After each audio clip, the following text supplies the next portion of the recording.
안녕하세요. 가족이라는 이름 아래 벌어진 추악한 욕심의 민낯을 목격했던 35살 여자입니다. 제 인생에서 가족이라는 건 저에게 행복을 가져다 주기도 했지만 누구보다 뼈아픈 배신을 안겨준 것이기도 한데요. 이 가족 때문에 있었던 기가 막힌 일들이 제겐 정말 많았습니다. 그 중에서 부모님이 돌아가시고 난 뒤 생겼던 사건은 제 삶을 송두리째 바꿔놓았는데요. 저에게 어떤 일이 있었는지 여러분들께 속 시원하게 이야기해 보도록 하겠습니다. 저희 부모님은 정말 성실하게 사셨던 분들이에요. 아버진 작은 건설 자재 회사를 운영하셨고 어머닌 부동산 중개업을 하셨습니다. 그러다 보니 저와 언니 둘을 키우기엔 충분했던 것 같아요. 물론 엄청나게 부자는 아니었지만 그래도 남들처럼 평범하게 살 수 있었거든요. 언니는 저보다 5살 많았는데 어릴 땐 정말 저를 많이 챙겨줬었어요. 학교 끝나면 같이 손잡고 집에 오고 제가 숙제 못하면 옆에서 도와주기도 하고요.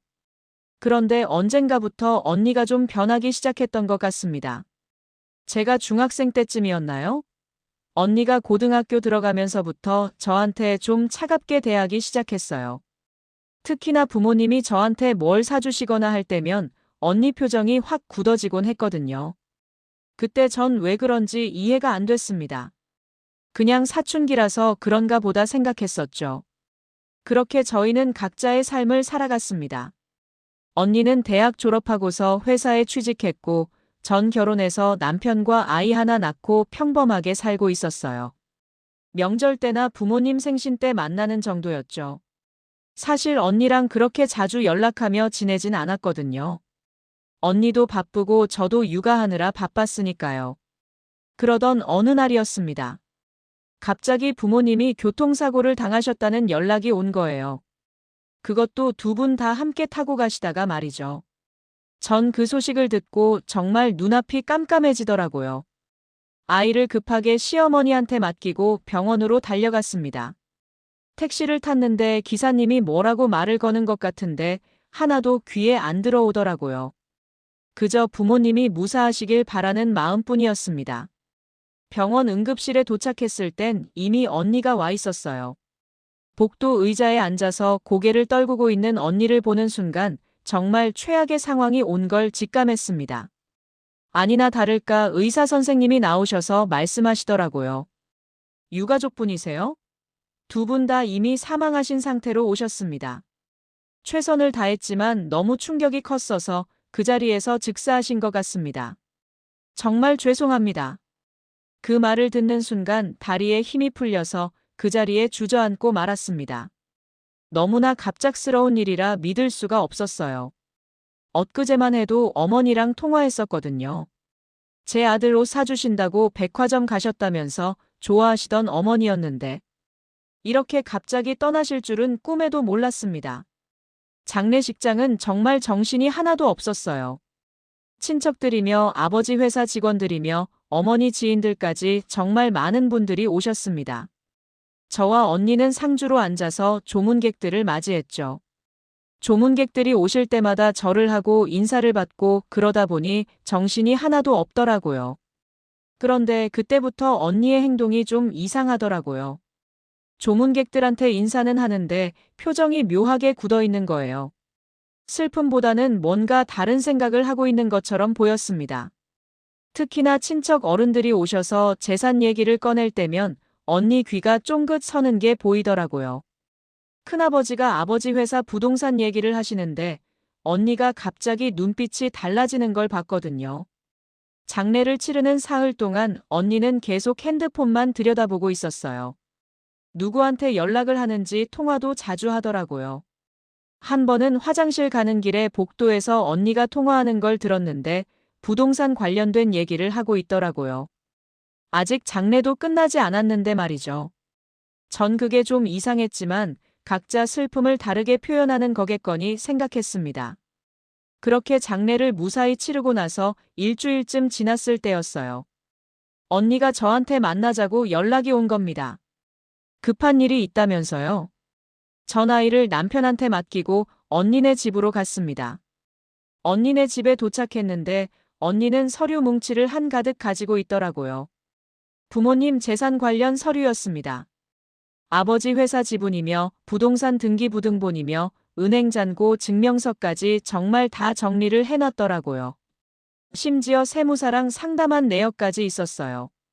그걸 보는 순간 전 좀 놀랐습니다. 아니, 깜짝 놀랐죠. 언니, 이게 뭐야? 벌써 이런 거 다 알아봤어? 아직 49제도 안 지났는데. 당연하지. 서윤아, 우리가 이제 유산 정리해야 하는 거 아니야? 그냥 가만히 있으면 세금 폭탄 맞는다고. 빨리 정리 안 하면 나라에서 다 가져간다니까. 그거 알아? 상속세가 얼마나 무서운지. 세무사님 말로는 우리가 지금 신고 안 하면 나중에 가산세까지 붙어서 엄청나게 나온대. 그래도 언니 너무 빠른 거 아니야? 엄마 아빠 돌아가신 지 이제 일주일밖에 안 됐잖아. 그래서 말인데 서윤아, 내 말 잘 들어. 우리 유산 분할은 좀 천천히 하자. 지금 급하게 나누면 세금도 많이 나오고. 그러니까 일단은 천천히 정리하면서 하는 거 어때? 서두를 필요 없잖아. 우리 자매인데 뭐. 언니가 그렇게 말하는데 왠지 모르게 찝찝한 기분이 들었습니다. 물론 언니 말이 틀린 건 아니에요. 급하게 정리하는 것보다 천천히 하는 게 나을 수도 있죠. 그런데 뭔가 언니의 표정이 평소와 달랐던 것 같아요. 너무 차분하고 계산적으로 보였거든요. 슬퍼하는 표정은 온데간데 없고 그저 냉정하게 숫자만 계산하는 것처럼 보였습니다. 그날 언니한테서 들은 재산 규모는 정말 깜짝 놀랄만 했습니다. 아버지 회사 부동산이 세 채나 있었고 거기다 예금까지 합치면 거의 8억 원 정도 되더라고요. 전 부모님이 그 정도로 재산을 모아 두신 줄 몰랐어요. 평소에 검소하게 사셨거든요. 어머니는 옷도 세일할 때만 사시고 아버지는 차도 10년 넘은 걸 계속 타고 다니셨던 분들이었어요. 그런데 알고 보니 꾸준히 부동산도 사두시고 저축도 하고 계셨던 겁니다. 우리 부모님 진짜 대단하시다. 이렇게까지 모아두셨을 줄이야. 언니나 정말 몰랐어. 그러게. 나도 이번에 서류 정리하면서 알았어. 그러니까 우리가 잘 지켜야지. 함부로 나눴다간 세금으로 다 나갈 수도 있어. 세무사님 말로는 증여세랑 상속세 합치면 거의 3억 가까이 나올 수도 있대. 그러니까 우리가 똑똑하게 처리해야 한다고.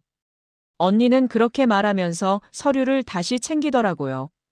그리고 저한테 당분간은 유산 얘긴 다른 친척들한테 자세히 말하지 말자고 했습니다. 괜히 이것저것 간섭하는 사람 생기면 귀찮다면서요. 특히 큰아버지나 작은아버지한테는 절대 구체적인 금액 얘기하지 말라고 신신당부를 하더라고요. 전 그 말에 고개를 끄덕였지만 왠지 모를 불안감이 계속 들었습니다. 언니가 왜 이렇게까지 서두르는지 그리고 왜 친척들한테 숨기려고 하는지 이해가 되지 않았거든요. 그냥 법대로 나누면 되는 거 아닌가 싶었는데 언니는 자꾸 복잡하게 만들고 있었습니다. 그날 언니네 집을 나오면서 전 계속 뒤를 돌아봤어요. 뭔가 불길한 예감이 들었거든요. 그렇게 불안한 마음을 안고 집으로 돌아왔지만 일상은 계속됐습니다. 아이 키우고 남편 챙기고 그러다 보니 정신없이 시간이 흘러갔어요. 그러던 중 49제를 지내게 됐습니다.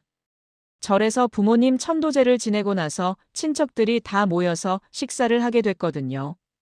큰아버지 댁에서 자리를 마련해 주셨는데 정말 오랜만에 친척들을 다 보는 자리더라고요. 식사 자리엔 큰아버지, 작은아버지, 고모, 이모 이렇게 다들 오셨습니다. 그렇게 한 20명 정도 모였을 거예요. 다들 부모님 얘기하면서 눈물 흘리고 그러다가 식사를 시작했죠. 저는 언니 옆에 앉아 있었는데 언니가 계속 핸드폰만 들여다보고 있더라고요. 식사도 거의 안 하고 말이죠. 언니 밥 좀 먹어. 아침부터 아무것도 안 먹었잖아. 응, 알았어. 그런데 서윤아, 너 어릴 때 기억나? 엄마가 너한테 얼마나 잘해줬는지. 갑자기 언니가 그런 얘기를 꺼내는 거예요. 전 좀 이상했지만 그냥 대답했습니다. 응.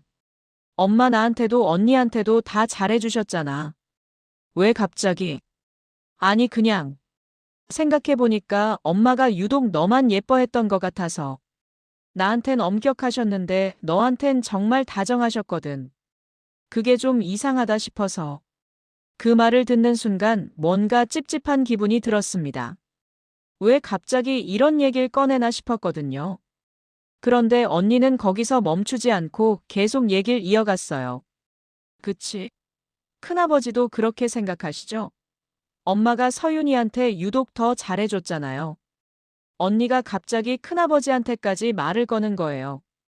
큰아버지는 좀 당황하신 표정으로 대답하셨습니다. 아, 그랬나? 글쎄 나는 잘 모르겠는데. 동생이 워낙 둘째 딸을 예뻐하긴 했지. 근데 그게 뭐 이상한 건 아니고 다 그렇게 키우는 거 아니겠나? 막내를 좀 더 챙기게 되는 거지. 그게 아니라요. 진짜 정도가 심했어요. 큰아버지는 잘 모르시겠지만 저는 엄마한테 매일 혼났는데 서윤이는 한 번도 혼난 적이 없거든요. 같은 잘못을 해도 저만 혼나고 서윤이는 넘어가고 그랬어요. 그게 정말 이상했어요. 언니가 그렇게 말하는데 식탁 분위기가 갑자기 이상해지더라고요. 다들 언니를 쳐다보고 있었습니다. 전 정말 당황스러웠어요. 왜 갑자기 이런 얘기를 하는 건지 이해가 안 됐거든요. 언니 무슨 소리야? 엄마가 나만 예뻐했다고? 그게 무슨 말이야? 언니도 엄마한테 사랑받고 자랐잖아. 사랑? 서윤아, 너는 몰라. 내가 얼마나 차별받으며 자랐는지. 엄마는 항상 너만 챙겼어. 나한텐 공부해라, 언니답게 행동해라, 이것만 얘기했지. 근데 너한텐 우리 예쁜 딸, 우리 사랑스러운 막내, 이렇게만 얘기했다고. 그게 정상이라고 생각해? 언니 목소리가 점점 커지고 있었습니다. 주변 친척들도 다들 숟가락을 놓고 저희를 쳐다보고 있었어요. 정말 난처한 상황이었습니다. 작은아버지가 중재를 하려고 하셨어요. 야, 그만해라. 부모님 천도제 지낸 날인데 무슨 그런 얘기를 하니? 형수님이 들으면 얼마나 속상하시겠어. 그만하고 밥이나 먹어. 그런데 언니는 멈추지 않았습니다. 오히려 더 큰 소리로 얘기를 이어갔어요. 작은아버지, 그게 아니에요. 제가 왜 이런 얘기를 하는지 아세요? 저도 정말 오랫동안 이 얘기를 꺼낼까 말까 고민했어요. 근데 이제는 진실을 밝혀야 할 것 같아서요. 혹시 작은아버지는 아세요? 서윤이가 정말 우리 엄마 딸이 맞는지. 그 순간 식탁이 완전히 조용해졌습니다. 다들 숨소리도 안 나게 조용히 언니를 쳐다보고 있었어요. 전 정말 귀를 의심했습니다.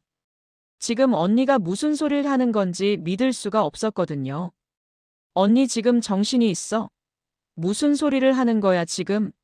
내가 엄마 딸이 아니라고? 미쳤어? 미친 게 아니야. 서윤아, 너도 한번 생각해봐. 엄마가 왜 그렇게까지 너만 예뻐했겠어? 보통 부모들은 자식을 다 똑같이 사랑하잖아. 근데 엄마는 유독 너한테만 집착했어. 그게 정말 이상하지 않아? 나는 항상 그게 의문이었어. 왜 나랑 너를 그렇게 다르게 대하는지. 언니가 그렇게 말하는데 정말 기가 막히더라고요. 친척들 앞에서 이런 얘기를 꺼내다니요. 고모가 끼어들었습니다. 언니야, 그건 좀 심한 얘기 아니니? 동생이 둘째를 더 예뻐할 수도 있는 거지. 그렇다고 친자가 아니라는 식으로 얘기하는 건 너무한 거 아니야? 고모, 저도 처음엔 그냥 제 착각인 줄 알았어요. 근데 생각하면 할수록 이상한 거예요. 엄마가 서윤이 낳을 때 얘기 들어보셨어요? 병원에서 혼자 낳았다고 하셨잖아요. 아빠도 못 오시고 저도 어려서 못 갔고요. 그런데 그게 진짜일까요? 혹시 그때 무슨 일이 있었던 건 아닐까요? 언니의 말에 친척들 표정이 묘하게 변하기 시작했습니다. 다들 서로 눈치를 보고 있더라고요. 이모가 조심스럽게 말을 꺼냈어요. 그러고 보니까 동생이 서윤이 임신했을 때 갑자기 시골로 내려갔었지. 몸조리 한다고. 그때가 한 5달쯤 됐을 때였나? 그리고 출산 즈음엔 서울 올라와서 혼자 낳았다고 했고. 나도 그때 좀 이상하다 싶었는데. 이모까지 그런 얘기를 하니까 분위기가 정말 이상하게 흘러가더라고요. 전 정말 어이가 없었습니다. 지금 다들 뭔 소릴 가는 건지 믿을 수가 없었거든요. 이모까지 왜 그러세요? 엄마가 몸조리 하러 시골 갔다 온 게 뭐가 이상해요? 그냥 편하게 쉬려고 그러신 거잖아요. 그게 왜 제가 친자가 아니라는 증거가 돼요? 서윤아, 아무도 내가 친자가 아니라고 확정지어 말하는 게 아니야. 그냥 좀 의문스러운 부분들이 있다는 거지. 그렇게 예민하게 받아들이지 마. 큰아버지가 그렇게 말씀하시는데 전 정말 화가 났습니다. 의문스럽다니요? 제가 친자인지 아닌지가 의문스럽다니요? 도대체 이게 무슨 상황인 건지 이해가 안 됐어요.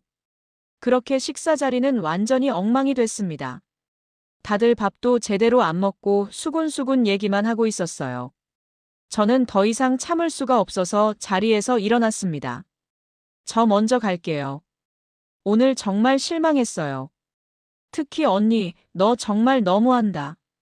어떻게 그런 말을 할 수가 있어? 서윤아, 나는 진실이 궁금한 것뿐이야. 내가 그렇게 화내는 거 보니까 더 의심스러운데? 떳떳하면 DNA 검사라도 해보면 되잖아. 언니가 마지막으로 그 말을 던지더라고요. DNA 검사를 해보라고요. 전 더 이상 아무 말도 하지 않고 그 자리를 박차고 나왔습니다. 집으로 돌아오는 길에 정말 눈물이 나더라고요. 어떻게 친언니가 저한테 그런 말을 할 수가 있는지 이해가 안 됐습니다. 그것도 친척들 앞에서요. 부모님 천도제 지낸 날 말이죠. 정말 기가 막혔어요. 집에 도착해서 남편한테 오늘 있었던 일을 다 얘기했습니다. 남편도 정말 놀라더라고요. 뭐? 형님이 그런 소리를 했다고? 아니 도대체 왜? 무슨 이유로? 나도 모르겠어. 갑자기 내가 친자가 아닐 수도 있다면서 친척들한테 그런 얘기를 하는 거야. 나 정말 너무 억울해. 어떻게 그럴 수가 있어? 여보, 그건 명예훼손이야. 아무 근거도 없이 그런 소리를 타면 안 되는 거야. 형님이 지금 무슨 생각으로 그러는 건지 모르겠네. 남편 말을 듣고 나니 정말 언니가 이해가 안 됐습니다. 도대체 왜 그런 얘기를 하는 건지요? 그냥 단순히 어릴 때 차별받았다는 기억 때문인 건지 아니면 다른 이유가 있는 건지 알 수가 없었어요. 그날 밤 잠을 제대로 잘 수가 없었습니다. 계속 언니가 했던 말들이 머릿속에서 맴돌았거든요. 그리고 친척들이 저를 쳐다보던 그 의심스러운 눈빛들도요. 정말 억울하고 화가 났습니다. 다음 날 아침 일어나 보니까 카카오톡 메시지가 수십 개 와 있더라고요. 친척 단톡방이었어요. 평소엔 조용하던 단톡방이 난리가 난 겁니다. 확인해 보니까 다들 어제 식사 자리에서 있었던 일에 대해 얘기하고 있었어요. 작은 엄마가 먼저 말을 꺼냈더라고요. 어제 얘기 들어보니까 좀 이상하긴 하네요. 동생이 서윤이만 유독 예뻐했던 건 사실이잖아요. 그리고 임신 중에 시골 내려갔던 것도 그렇고요. 혹시 정말 뭔가 있는 건 아닐까요? 그 메시지를 보는 순간 정말 기가 막히더라고요. 작은 엄마까지 그런 얘기를 하다니요. 큰아버지도 거들었습니다.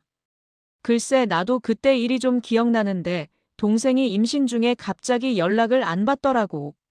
전화해도 안 받고 문자도 답이 없고. 그래서 형부한테 물어봤더니 몸이 안 좋아서 쉬고 있다고만 하고 자세한 얘긴 안 해주더라고. 그게 좀 수상하긴 했지. 그렇게 단톡방에서 다들 제 출생에 대해 의심하는 얘기를 하고 있는 겁니다. 전 정말 믿을 수가 없었어요. 이 사람들이 지금 뭘 하고 있는 건지요. 그때 언니가 단톡방에 메시지를 올렸습니다. 저도 이런 얘기하고 싶지 않았어요. 근데 유산 문제도 있고 해서 정확하게 짚고 넘어가야 할 것 같아서요. 만약에 서윤이가 정말 친자가 아니라면 유산 분할도 다시 생각해봐야 하는 거 아닌가요? 법적으로 문제가 될 수도 있잖아요. 그 메시지를 보는 순간 전 모든 걸 이해했습니다. 아, 언니가 유산 때문에 이러는구나. 저를 친자가 아니라고 몰아서 유산을 혼자 차지하려는 거구나. 정말 치가 떨리더라고요. 전 바로 단톡방에 메시지를 올렸습니다. 언니, 지금 뭐 하는 거야? 유산 때문에 이러는 거 다 알아. 나한테 유산 안 주려고 이러는 거지. 정말 너무하다. 어떻게 친언니가 그럴 수가 있어? 서윤아, 오해하지 마. 나는 진실이 궁금한 것뿐이야. 유산은 중요한 게 아니고 우리 가족의 진실을 밝히고 싶은 거야. 내가 만약 떳떳하다면 DNA 검사 한번 해보면 되잖아. 그럼 모든 의심이 풀리는 거고. 언니의 메시지를 보고 있는데 정말 소름이 끼쳤습니다. 이 사람이 정말 제 언니가 맞나 싶었거든요. 어떻게 이렇게까지 냉정하고 계산적일 수가 있는지요. 그 후로 친척들한테서 연락이 계속 왔습니다. 다들 DNA 검사를 해보는 게 어떻겠냐는 거예요. 그래야 의심이 풀린다면서요. 전 정말 어이가 없었습니다. 제가 왜 그런 검사를 받아야 하는 건지 이해가 안 됐거든요. 그렇게 며칠이 지났습니다. 그동안 언니는 계속해서 친척들한테 연락하며 저에 대한 의심을 키우고 있었어요. 어머니 친구들한테까지 연락해서 출산 당시 상황을 물어보고 다녔다고 하더라고요. 어느 날 어머니 친한 친구분한테서 전화가 왔습니다. 서윤아, 나 이숙자 이모야. 너희 언니한테 전화 받았는데 무슨 일이야? 내가 친자가 아니냐고 물어보던데 그게 무슨 소리야? 이모, 저도 모르겠어요. 언니가 갑자기 이상한 소리를 하기 시작했어요. 제가 엄마 친자가 아닐 수도 있대요.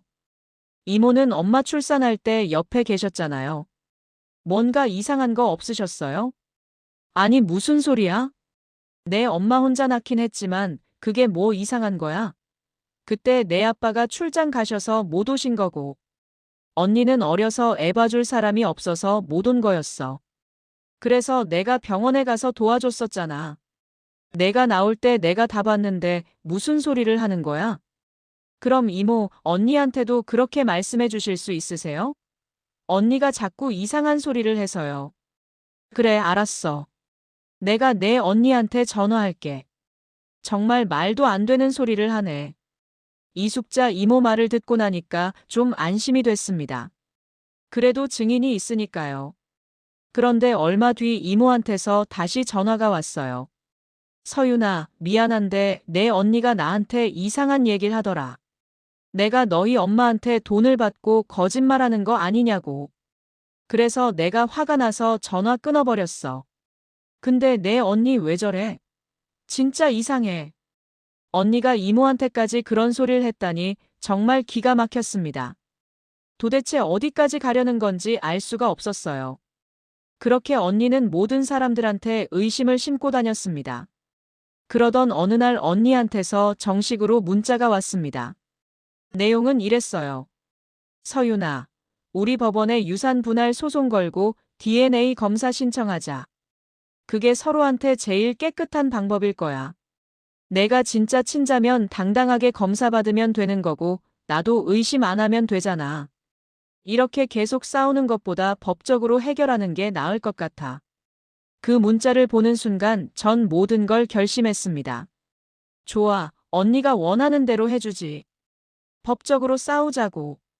DNA 검사도 받을 테고 법원에서 정확하게 판결받자고. 그렇게 마음먹으니까 오히려 속이 시원해지더라고요. 그렇게 전 변호사를 선임하기로 결심했습니다. 남편이 지인 변호사를 소개해줘서 상담을 받으러 갔어요. 변호사 사무실에 들어서는데 정말 떨리더라고요. 이제 정말로 법적 싸움을 하게 되는구나 싶었거든요. 변호사님은 50대 중반쯤 돼 보이는 남자분이었습니다. 인상이 참 부드러워 보이시더라고요. 제가 상황을 설명하니까 변호사님이 고개를 끄덕이시면서 들으시더라고요. 그러니까 지금 상황이 형제분께서 의뢰인분이 친자가 아니라는 주장을 하고 계시고 그걸 근거로 유산 분할을 지연시키고 계시다는 거죠? 네, 맞습니다. 제 언니가 갑자기 제가 친자가 아닐 수도 있다면서 친척들한테 다 그런 얘기를 하고 다니고 있어요. 그리고 유산 분할도 DNA 검사 받고 나서 하자고 하고요. 이건 명백한 명예훼손에 해당할 수 있습니다. 아무 근거 없이 친자 관계를 의심하는 발언을 퍼뜨리는 건 법적으로 문제가 될 수 있거든요. 게다가 유산 분할을 고의로 지연시키는 것도 문제고요. 변호사님 말씀을 듣고 나니까 조금 마음이 놓이더라고요. 그래도 제가 법적으로 보호받을 수 있다는 게 다행이었습니다.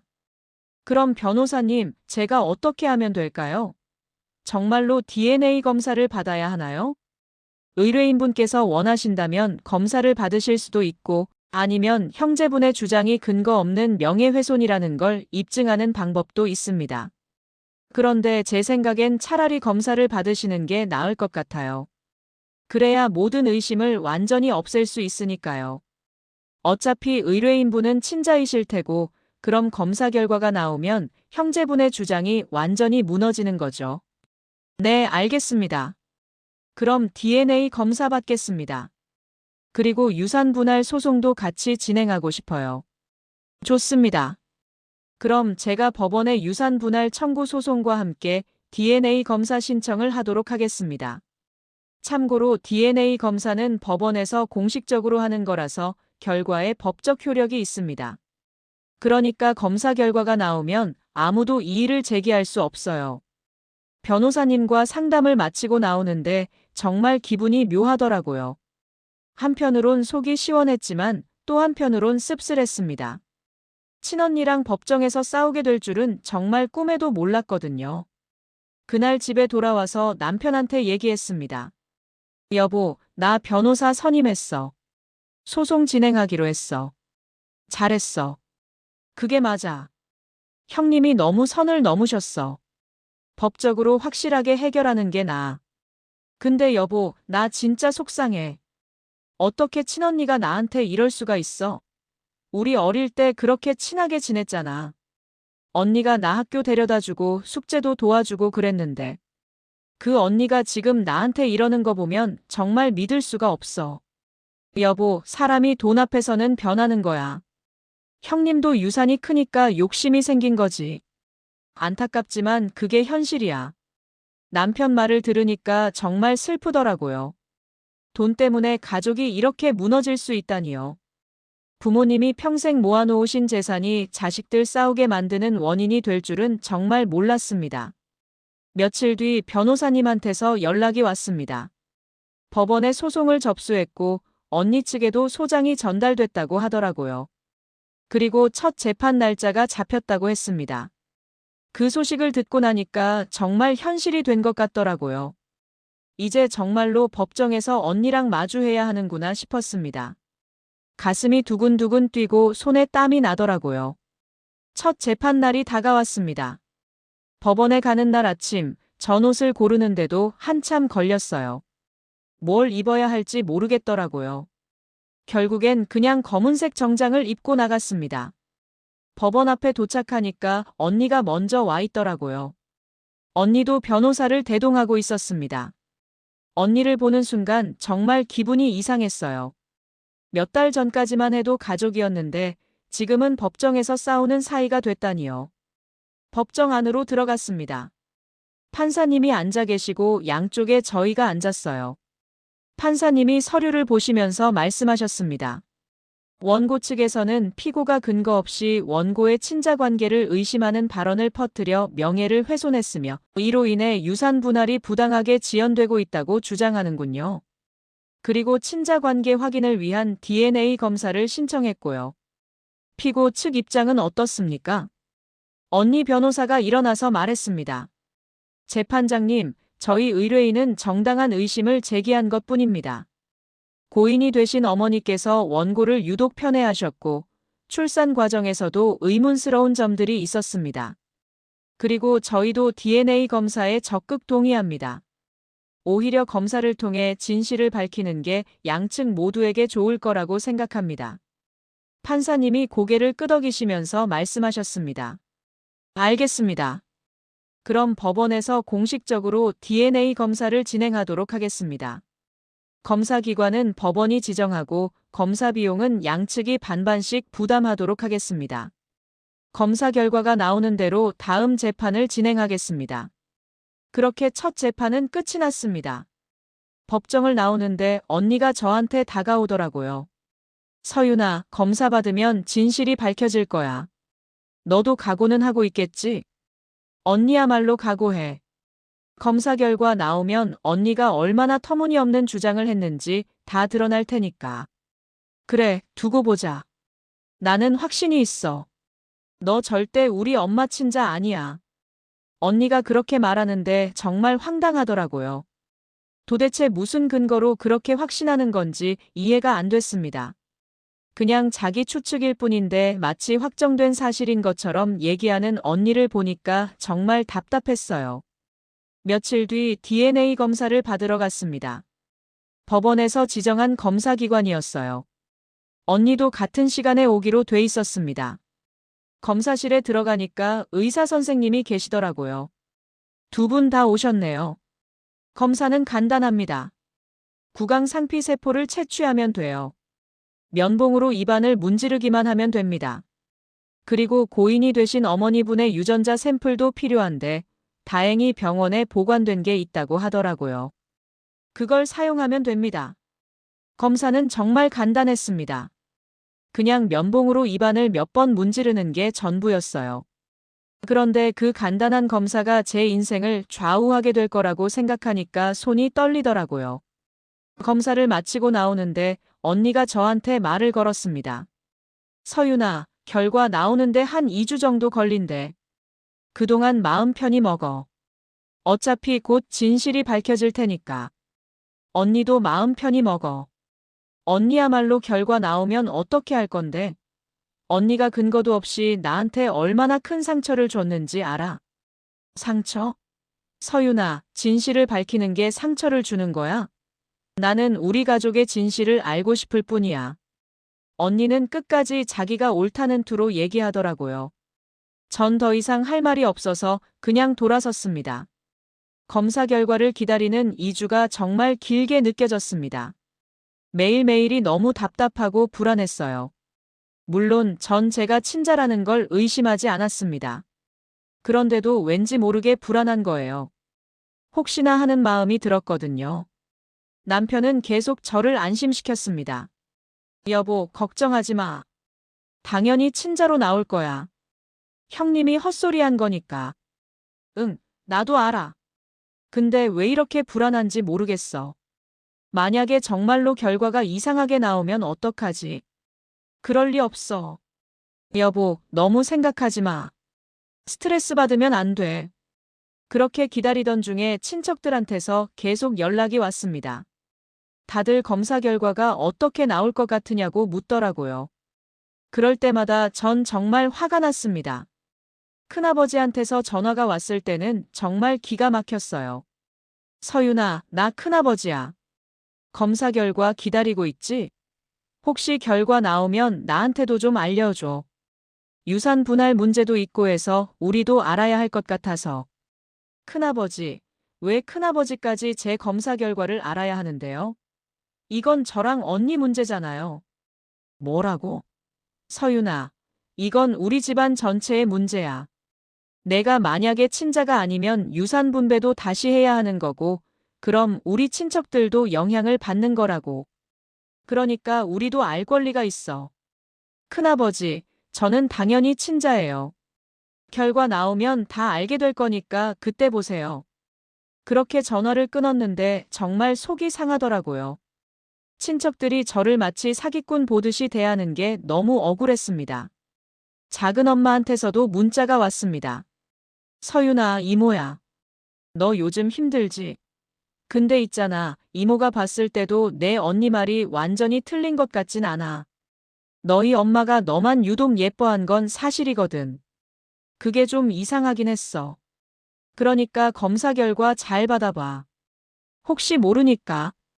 그 문자를 보고 전 정말 화가 났습니다. 작은 엄마까지 언니 편을 드는 거예요. 전 바로 답장을 보냈습니다. 작은 엄마, 엄마가 저를 예뻐하신 게 제가 친자가 아니라는 증거가 되나요? 그런 식으로 생각하시는 거 정말 실망이에요. 결과 나오면 다 아실 거예요. 그렇게 보내고 나니까 작은 엄마한테서 답장이 왔습니다. 서윤아, 이모가 너 의심하는 거 아니야. 그냥 혹시나 해서 하는 말이지. 너무 예민하게 받아들이지 마. 예민하게 받아들이지 말라고요? 지금 제 친자 여부를 의심하면서 예민하게 받아들이지 말라고요? 정말 기가 막혔습니다. 그렇게 친척들은 하나둘씩 저를 의심하기 시작했어요. 처음엔 언니만 그랬는데 이제는 친척들 대부분이 저를 이상하게 보는 거예요. 심지어 어머니 친구분들도 일부는 의심하는 눈치더라고요. 어느 날은 동네 마트에서 어머니 친구분을 우연히 만났습니다. 그분이 저를 보시더니 이상한 표정을 짓더라고요. 어머, 서윤이구나. 요즘 힘들지? 내 언니한테 얘기 들었어. DNA 검사 받는다며? 네, 이모. 언니가 저보고 친자가 아닐 수도 있대요. 그래서 검사 받기로 했어요. 아이고, 그래? 근데 있잖아, 서윤아. 이모가 솔직히 말할게. 내 엄마 임신했을 때 좀 이상했어. 갑자기 시골 내려간다고 하시고 연락도 잘 안 받으시고 그랬거든. 그때 이모도 좀 의아했어. 그 말을 듣는 순간 정말 기가 막혔습니다. 어머니 친구분까지 저를 의심하시다니요. 이모, 그건 그냥 엄마가 몸조리 하시려고 그러신 거잖아요. 그게 왜 제가 친자가 아니라는 증거가 되는데요? 아니, 서윤아, 이모가 너 의심하는 거 아니야. 그냥 그때 일이 좀 이상했다는 거지. 너무 오해하지 마. 다들 저를 의심하면서 오해하지 말래요. 정말 어이가 없었습니다. 그렇게 시간이 흘러서 드디어 검사 결과가 나오는 날이 됐습니다. 변호사님한테서 연락이 왔어요. 의뢰인님, 검사 결과가 나왔습니다. 법원에서 봉투에 봉인해서 보관하고 있고요. 다음 재판 때 법정에서 개봉하기로 했습니다. 재판 날짜가 이번 주 금요일로 잡혔어요. 네, 알겠습니다. 감사합니다. 전화를 끊고 나니까 심장이 정말 빠르게 뛰더라고요. 드디어 진실이 밝혀지는구나. 언니가 얼마나 터무니없는 주장을 했는지 다 드러나는구나. 그 생각을 하니까 한편으론 속이 시원했지만 또 한편으론 씁쓸했습니다. 재판 전날 밤 전잠을 거의 못 잤습니다. 계속 뒤척이다가 새벽에 겨우 잠이 들었어요. 아침에 일어났을 때 눈이 퉁퉁 부어 있더라고요. 남편이 걱정스러운 표정으로 저를 봤습니다. 여보, 괜찮아? 얼굴이 안 좋은데. 응, 괜찮아. 그냥 긴장돼서 잠을 못 잤어.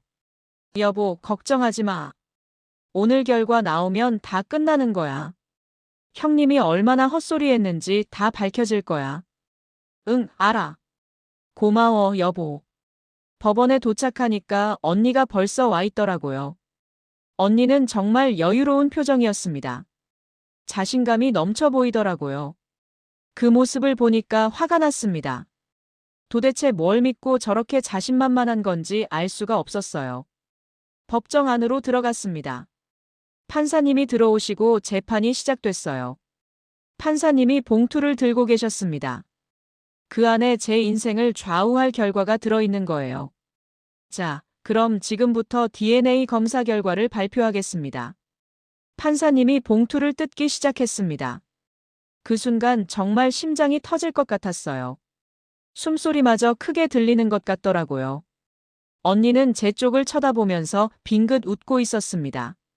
마치 이미 결과를 아는 것처럼요. 판사님이 서류를 꺼내서 보시더니 말씀하셨습니다. 판사님이 천천히 서류를 펼치시는 그 순간이 정말 슬로우 모션처럼 느껴졌습니다. 주변 소리가 다 사라지고 오직 판사님의 손놀림만 보이더라고요. 판사님의 손가락이 봉투를 잡았습니다. 그 손가락이 움직이는 게 정말 느리게 보였어요. 봉투 입구를 찾는 손놀림, 종이를 꺼내는 동작, 서류를 펼치는 모습. 모든 게 슬로우 모션처럼 느껴졌습니다. 법정 안식의 초침 소리가 또각또각 들렸습니다. 평소엔 들리지도 않던 그 소리가 그날은 정말 크게 들렸어요. 옆에서 누군가 침을 삼키는 소리도 들렸습니다. 제 자신의 숨소리도 들렸고요. 판사님이 안경을 고쳐 쓰셨습니다. 그리고 서류를 눈앞으로 가져가셨어요. 판사님의 눈동자가 왼쪽에서 오른쪽으로 움직이는 게 보였습니다. 한 줄, 두 줄, 세 줄. 판사님이 내용을 읽고 계신 거예요. 그 몇 초가 정말 영원처럼 느껴졌습니다. 서류가 펼쳐지고 판사님 눈이 내용을 훑는 게 보였습니다. 그리고 판사님이 고개를 들어 저를 보셨어요. 그때 제 심장은 정말 미친 듯이 뛰고 있었습니다. 손바닥에 땀이 흥건하게 나서 옷에 손을 문질러야 할 정도였어요. 입술이 바짝 말라서 혀로 계속 적셔야 했습니다. 옆에 있던 남편이 제 손을 꽉 잡아주더라고요. 그 손이 얼마나 든든하게 느껴지던지요. 언니는 여전히 여유로운 표정으로 앉아 있었습니다. 팔짱을 끼고 저를 쳐다보면서 입꼬리를 살짝 올리고 있었어요. 마치 이미 승리를 확신하는 것처럼 말이죠. 언니 옆에 앉아있던 언니 변호사도 서류를 정리하면서 여유롭게 뭔가 메모를 하고 있더라고요. 판사님이 입을 여셨습니다. 그 순간 법정 안이 정말 조용해졌어요.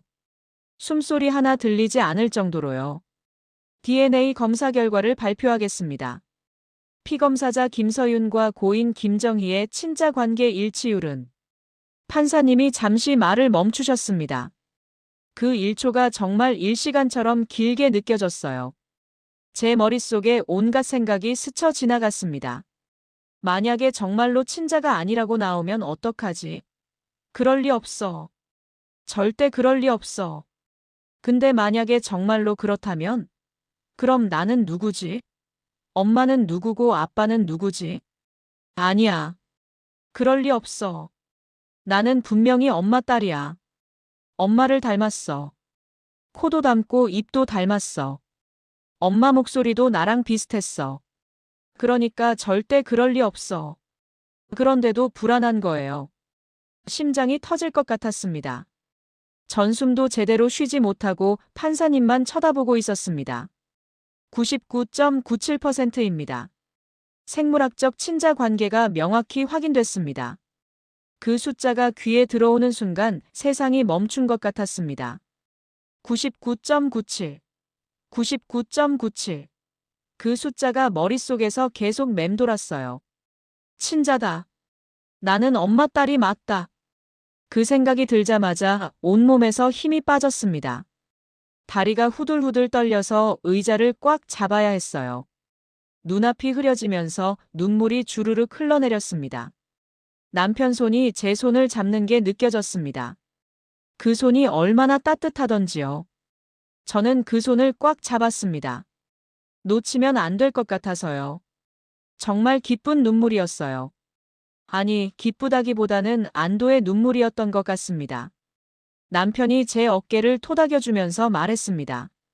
여보, 봤지? 내가 뭐라고 했어? 당연히 친자라니까. 전 고개를 끄덕이면서 눈물을 닦았습니다. 그리고 언니 쪽을 봤어요. 언니 얼굴이 새하얗게 변해 있더라고요. 아까까지 여유롭던 표정은 온데간데 없고 입이 떡 벌어진 채로 판사님을 쳐다보고 있었습니다. 손은 부들부들 떨리고 있었고요. 재판장님, 그게 정말입니까? 확실한 겁니까? 언니가 떨리는 목소리로 물었습니다. 판사님이 서류를 보이시면서 대답하셨어요. 네, 확실합니다. 이건 국립과학수사연구원에서 시행한 검사 결과이고 법적 효력이 있습니다. 친자 관계가 명확히 확인됐습니다. 아니, 이럴 리가 없는데요.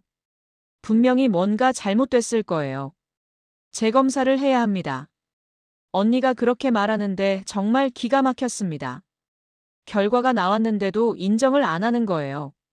판사님이 엄한 표정으로 말씀하셨습니다. 피고, 이 검사는 법원에서 공식적으로 진행한 것이고 검사 과정 전체가 녹화됐으며 양측 변호인이 모두 입회한 상태에서 진행됐습니다.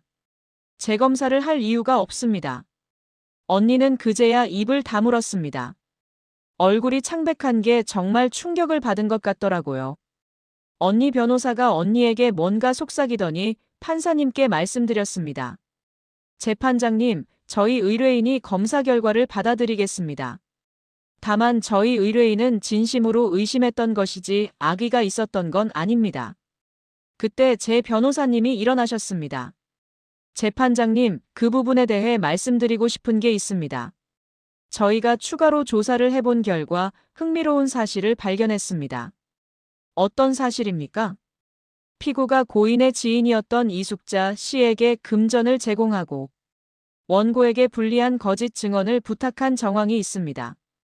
이숙자 씨의 통장 거래 내역을 확인해 본 결과 피고로부터 100만 원을 받은 기록이 있고 이숙자 씨는 저희 조사에서 피고가 자신에게 돈을 주면서 원고의 출생에 의문을 제기하는 증언을 해달라고 부탁했다고 진술했습니다.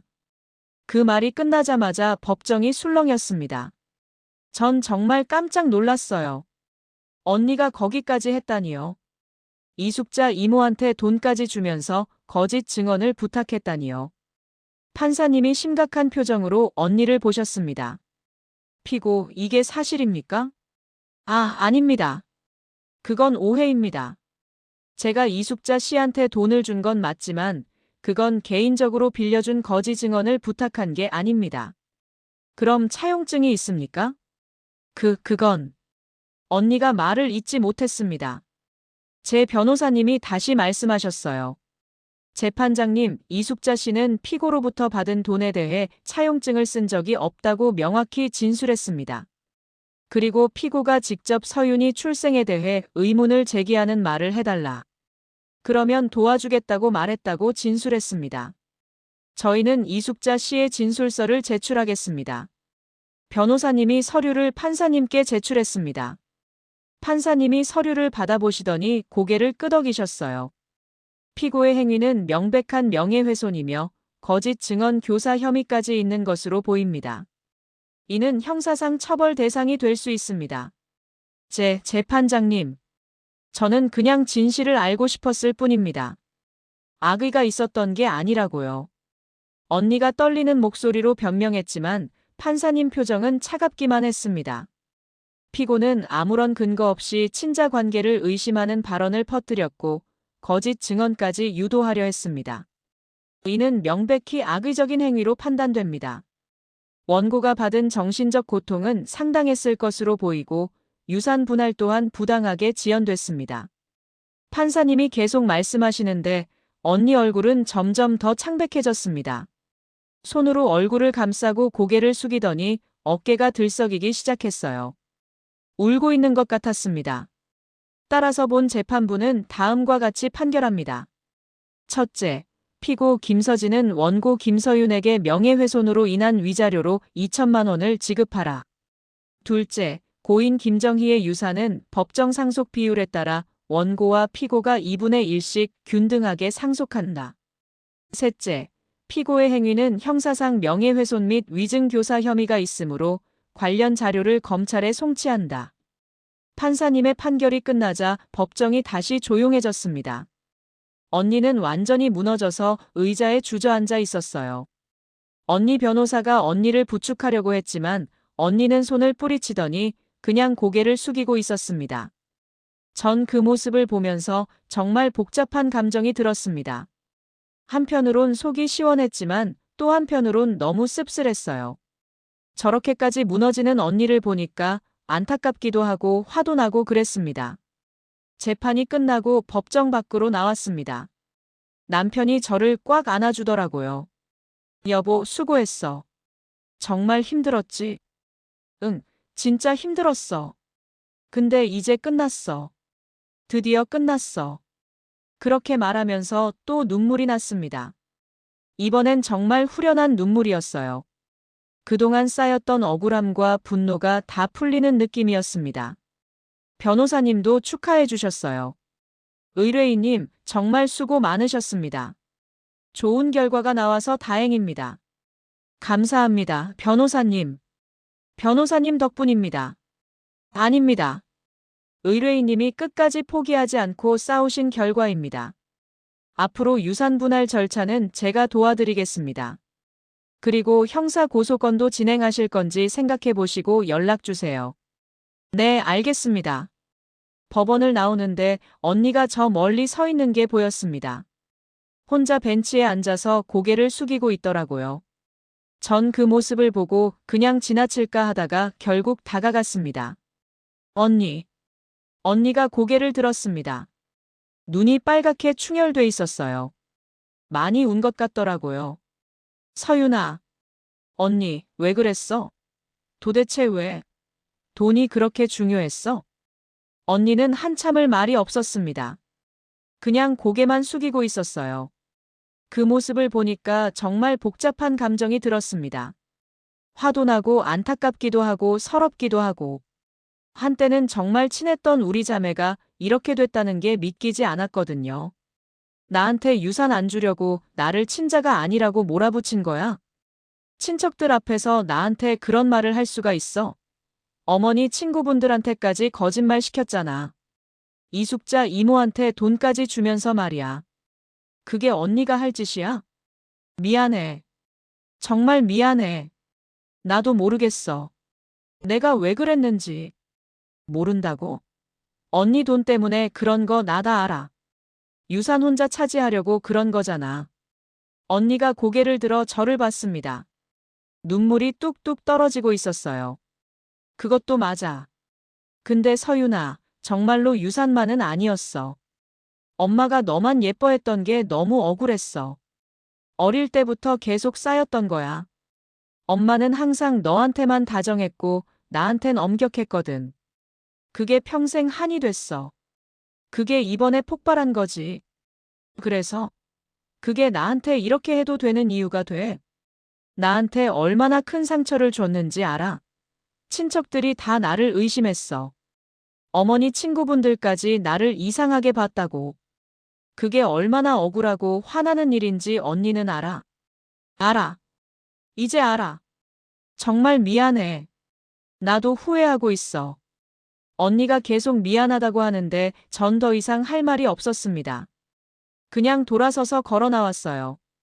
뒤에서 언니가 제 이름을 부르는 소리가 들렸지만 전 돌아보지 않았습니다. 법정 문을 나서는 순간 햇빛이 눈부시게 쏟아졌습니다. 그 빛을 받으며 전 정말 오랜만에 숨을 크게 들이마셨어요.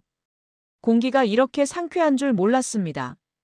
법원 계단을 내려가는데 다리가 후들후들 떨렸어요. 남편이 제 팔을 꽉 잡아주면서 천천히 걸었습니다. 법원 앞 벤치에 앉아서 한참을 하늘을 쳐다봤어요. 구름이 천천히 흘러가는 게 보이더라고요. 그제서야 실감이 났습니다. 아, 정말 끝났구나. 집으로 가는 택시 안에서 남편이 말했습니다. 여보, 이제 정말 끝난 거야. 형님한테 더 이상 신경 쓰지 마. 응, 알아. 근데 여보, 나 언니한테 형사고소는 안 할 거야. 뭐? 왜? 형님이 그렇게 심하게 했는데? 그래도 가족이잖아. 이미 위자료도 받기로 했고 유산도 제대로 나눴으니까 됐어. 더 이상 법적으로 싸우고 싶지 않아. 남편은 잠시 생각하더니 고개를 끄덕였습니다. 알았어. 여보가 원하는 대로 해. 나는 여보 결정을 따를게. 집에 도착하니까 아이가 반겨줬습니다. 아이를 안으면서 전 정말 평화로운 기분이 들었어요. 이제 모든 게 끝났구나. 이제 평범한 일상으로 돌아갈 수 있겠구나. 며칠 뒤 친척들한테서 연락이 오기 시작했습니다. 다들 사과한다면서요. 큰아버지한테서 전화가 왔습니다. 전화벨 소리를 듣는데 손이 떨리더라고요. 받을까 말까 한참 고민했습니다. 결국 받았어요. 서윤아, 나 큰아버지야. 큰아버지 목소리가 떨리고 있었습니다. 평소에 그렇게 당당하시던 분이 전화기 너머로 울먹이는 소리가 들렸어요. 정말 미안하다. 내가 너를 의심했던 거 정말 잘못했어. 내 언니 말만 듣고 너를 이상하게 봤던 거 정말 후회하고 있어. 큰아버지가 너무 잘못했다. 전 말없이 들었습니다. 뭐라고 대답해야 할지 몰랐거든요. 서윤아, 너 지금 우는 거니? 큰아버지 목소리 들리니? 네, 들려요. 정말 미안하다. 앞으로 잘할게. 제발 용서해줘. 괜찮아요, 큰아버지. 이제 다 지난 일이에요. 아니야, 괜찮지 않아. 내가 너한테 얼마나 큰 상처를 줬는지 알아. 정말 미안하다. 작은 엄마한테서도 연락이 왔습니다. 서윤아, 이모야. 이모가 정말 잘못했어. 너를 의심했던 거 정말 후회하고 있어. 용서해 줄 수 있겠니? 작은 엄마, 괜찮아요. 다들 언니 말에 속은 거니까요. 아니야. 그래도 이모가 너무했어. 앞으로 잘할게. 제발 용서해줘. 그렇게 친척들이 하나둘씩 사과하기 시작했습니다. 전 다 받아들였어요. 더 이상 미워하고 싶지 않았거든요. 그냥 평범하게 살고 싶었습니다. 유산 분할도 순조롭게 진행됐습니다. 변호사님이 도와주셔서 복잡한 절차 없이 깨끗하게 정리됐어요. 유산 분할 서류에 서명하는 날이었습니다. 변호사 사무실에 도착했는데 언니가 벌써 와 있더라고요. 우리는 서로 눈도 마주치지 않고 각자 의자에 앉았습니다. 변호사님이 서류를 쭉 펼쳐 놓으시면서 설명하셨어요. 부동산 세채, 예금, 회사 지분, 이것저것 정말 복잡하더라고요. 서류마다 서명하고 도장 찍고 그러는데 손이 계속 떨렸습니다. 여기 서명하시고요. 여기도 도장 찍어주세요. 서류에 서명하면서 계속 생각했어요. 부모님이 이 돈을 모으시느라 얼마나 고생하셨을까. 그런데 우리 자매는 이 돈 때문에 이렇게 싸웠다니. 정말 부끄러웠습니다. 언니도 서명하는데 손이 떨리는 게 보였어요. 펜을 떨어뜨리기도 하고 그랬습니다. 모든 서류 작업이 끝나고 언니가 저한테 다가왔습니다. 그때 언니가 또 사과했습니다. 서윤아, 정말 미안해. 내가 너무 큰 잘못을 했어. 언니, 이제 그만해. 계속 미안하다고 해봤자 달라지는 건 없어. 그냥 이제 각자 살자. 그래, 알았어. 근데 서윤아, 나 형사고소 안 할 거지? 응, 안 해. 언니도 충분히 대가를 치렀으니까. 고마워, 서윤아. 정말 고마워. 언니는 그렇게 말하고 돌아갔습니다. 그게 언니와 마지막으로 제대로 대화한 날이었어요. 그렇게 모든 일이 정리되고 나서 시간이 흘렀습니다. 지금은 1년쯤 지났네요. 지난주에 아이 생일이었습니다. 케이크에 촛불을 켜고 생일 축하 노래를 부르는데 문득 부모님 생각이 나더라고요. 부모님이 살아계셨으면 손주 생일에 얼마나 좋아하셨을까. 그 생각을 하니까 또 눈물이 났습니다. 남편이 제 손을 잡아주면서 말했어요. 여보, 괜찮아? 응, 괜찮아. 그냥 부모님 생각이 나서. 아이가 촛불을 후 불어서 끄면서 박수를 쳤습니다. 그 모습을 보면서 전 다짐했어요. 이 아이만큼은 돈 때문에 가족과 싸우는 일이 없도록 잘 가르쳐야겠다고. 유산으로 받은 돈은 아이 교육비랑 노후 자금으로 잘 모아두고 있습니다. 부모님이 평생 모으신 돈이니까 함부로 쓰지 않고 소중하게 간직하고 있어요. 언니와는 연락을 거의 안 하고 지냅니다. 명절 때 한 번씩 얼굴 보는 정도예요. 그때도 서로 어색하게 인사만 하고 따로 대화는 안 해요. 예전처럼 친하게 지낼 수는 없을 것 같습니다. 너무 큰 상처를 받았거든요. 친척들과는 다시 관계를 회복했습니다. 다들 정말 미안해 하시면서 잘해주시더라고요. 전 그분들을 원망하지 않아요. 언니한테 속은 거니까요.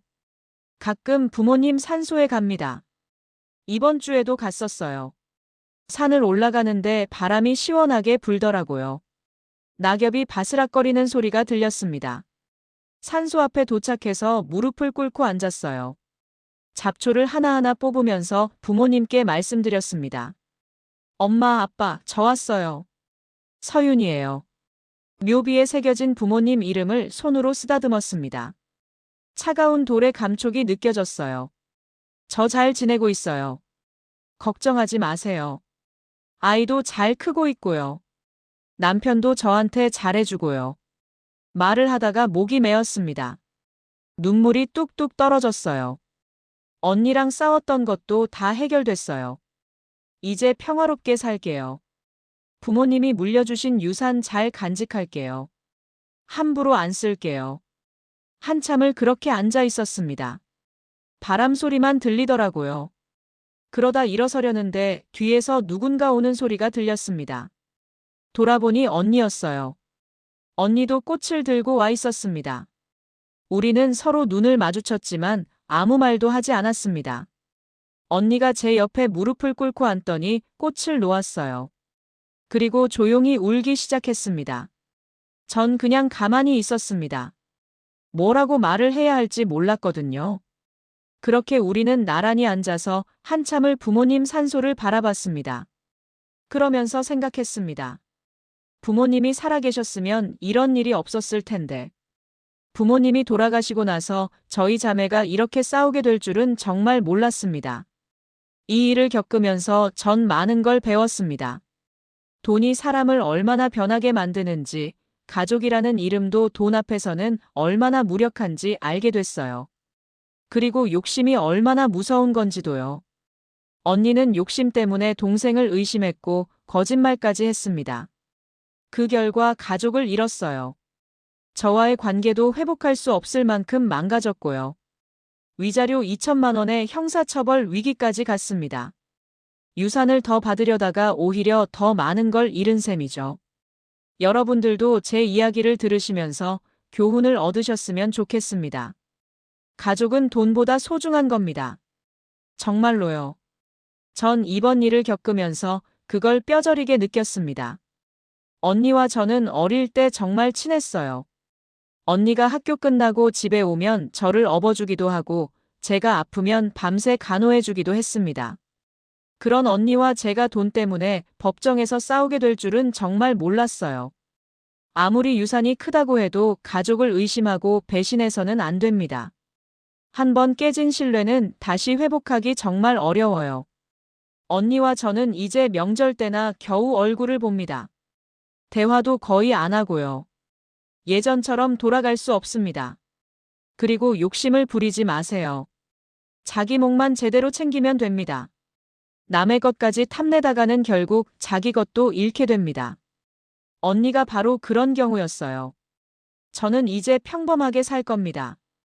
아이 잘 키우고 남편이랑 행복하게 지내면서요. 부모님이 물려주신 유산은 소중하게 간직하면서 아이한테도 물려줄 거예요. 그리고 아이한테는 꼭 가르쳐 줄 겁니다. 돈보다 가족이 더 소중하다고요. 제 이야기는 여기까지예요. 긴 이야기 들어주셔서 정말 감사합니다. 앞으로도 전 제 인생을 열심히 살아갈 테고 제 가족들과 행복하게 잘 지내보려고요. 여러분들의 인생도 늘 행복하시길 바랄게요. 들어주셔서 감사합니다.